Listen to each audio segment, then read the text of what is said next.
Hi, it's me again with Corel Draw Tips and Tricks, and this is part 2B of this series on find and replace. In Corel Draw 2018 and below, it's a little bit different. I just did a video in 2019 how to do this, but it's a little bit different. So select, go to View, go to Object, Find and Replace, Find Objects, begin a new search. And I'm going to click the curves and the rectangles because I've got both them defined. Hit Next, Next, Finish, Find All, and then X out of it and hit the Delete key.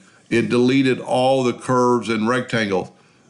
And if you didn't watch the first video, this is a rectangle, this is a rectangle, but the other ones are curves because I blended them. So you need to search for curves and rectangles. So that's how you use find and replace in Corel 2018 or below, anything below that. Hope that helped a little bit, and thank you for watching.